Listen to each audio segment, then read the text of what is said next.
Vishal Gunni IPS 2009లో UPSC రాశారు, 2010లో clear అయ్యి 2010లో IPS cadre వచ్చింది. ఆ తర్వాత దాదాపు 14 సంవత్సరాల నుంచి ఏపీ క్యాడర్లో పనిచేస్తా ఉన్నాడు. విశాఖపట్నం రూరల్ ఏఎస్పీగా పనిచేశాడు, తర్వాత డిఐజీగా పనిచేశాడు. ఆ తర్వాత వచ్చేసి మన విజయవాడ చూసుకుంటే డెప్యూటీ కమిషనర్ ఆఫ్ పోలీస్ గా పనిచేస్తూ ముంబై సంబంధించిన ఒక మోడల్ ఆర్ నటి యాక్ట్రెస్ ఎవరైతే ఉన్నారో దానికి సంబంధించిన ఒక కేసులో ఈరోజు సస్పెండ్ అయ్యారు. ఆల్ ఇండియా ర్యాంక్ 439 వచ్చింది.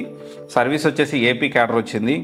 అండ్ ఇదంతా కూడా మనం అంటే డైలీ రెసిపీ అని చాలా బాగా జనాలతో మమేకవద్దు చాలా ప్రోగ్రామ్ కండక్ట్ చేశారు. At the same time social మీడియాలో విపరీతమైన క్రేజ్ అనేది సంపాదించారు.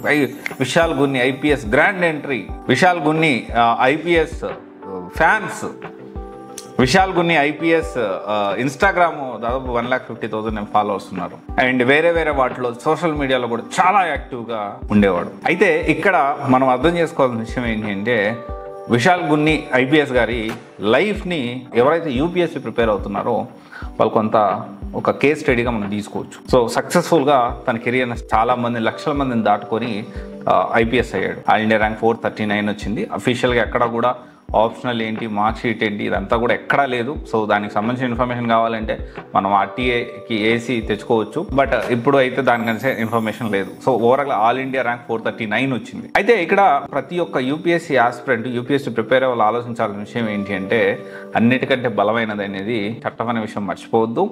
అండ్ ఎప్పుడైనా కానీ ఈ పొలిటికల్ పార్టీస్ కానీ లేకపోతే ఒక పర్టికులర్గా ఒక పొలిటికల్ పార్టీకి సపోర్ట్ చేస్తూ మనం ఏమన్నా వాళ్ళు చెప్పినట్టు వింటే తర్వాత వచ్చేటప్పుడు ఇబ్బంది అవుతుంది.